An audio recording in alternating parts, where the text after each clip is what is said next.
Hello friends, അപ്പോൾ അങ്ങനെ ഞാൻ വയനാട്ടിലെത്തി കേട്ടോ. അപ്പോൾ സമയം 9 മണിയായി, നല്ല വെയിൽ വന്നിനെ. അപ്പോൾ നമ്മൾ രാവിലെ തന്നെ കടയിൽ പോന്ന കേട്ടോ. മാമൻ രാവിലെ പൈസയെല്ലാം തന്നിട്ടുണ്ട്. പോയി ഇന്നത്തെ കടി, ചായക്കുള്ള കടിയെല്ലാം കടയിൽ പോയി മേടിച്ചോ എന്ന് പറഞ്ഞിട്ട്. അപ്പോൾ നിത്യണ്ടേ കൂടെ.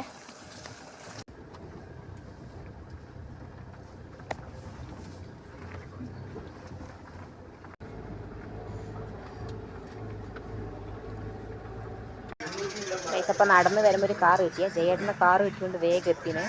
ഇവിടെ എത്തിയപ്പോൾ പൈസ എടുക്കാൻ മറന്നു പോയി, പീടിയിലെത്തിയപ്പോൾ. അപ്പോൾ പൈസ മറന്നു പോയിട്ട് കൈ തന്നെ ഉണ്ട് കേട്ടോ. ഫോണിൻ്റെ പുറകിൽ ഉണ്ടായ പൈസ കിട്ടി. ചായക്കടി മേടിക്കണം. മേടിക്കാവാ ഒരു ബ്ലാക്ക് ഇങ്ക് ഉണ്ട്. അന്ന് എനിക്ക് നല്ല ബ്ലൂ ആണ്. ബ്ലൂ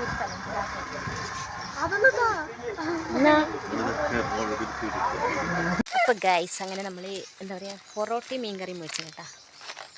അങ്ങനെ നേരെ തിരിച്ച് വീട്ടിലോട്ട് പോകുന്നതാണേ.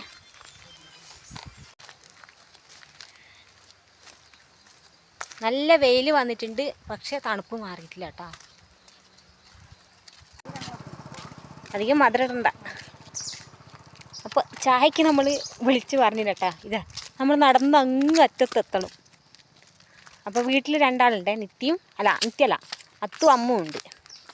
അപ്പോൾ ചായക്ക് ഇപ്പോഴേ വീട്ടിൽ നടന്ന് പൊറോട്ടയും കൊണ്ടെല്ലാം എത്തുമ്പോൾ പിന്നെ ചായ റെഡി ആവണ്ടേ. നമ്മൾ അങ്ങേ അറ്റത്തുനിന്ന് ഇങ്ങേ അറ്റത്തെത്തി. ഇനി അങ്ങോട്ട് പോകണം, പക്ഷെ നോക്കുമ്പോൾ അങ്ങ് കുറേ നായ്ക്കളുണ്ട് ഗൈസ്. അപ്പം അങ്ങനെ വീട്ടിലെത്തി നോക്കുമ്പോൾ നമ്മുടെ പരിപ്പ് വടയുണ്ട് അവിടെ. കാണിച്ചുതരാം. നിങ്ങളിത് കാണുക. ഇത് എന്താ തിന്നാൻ വന്ന സൂ പറ സൂ എന്നാ. ആ കുളത്തിലാരാ സൂ വീണേ? ആ കുളത്തിൽ നിങ്ങൾ കുറേ നേരം നോക്കുന്നു.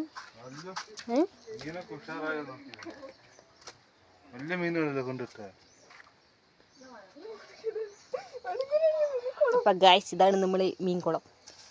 സുമേഷ് ചേട്ടൻ്റെ മീൻകുളം, നിതിൽ ചേട്ടൻ്റെ മീൻകുളം. ഓ അത് ബെസ്റ്റ്. അപ്പം ഗൈസ് നമ്മൾ അങ്ങനെ വീട്ടിലെത്തിയതാ. അത്തു തലമൂടി, അത് ഒരാൾ വാതിലിൻ്റെ ഇടയിൽ കേട്ടോ.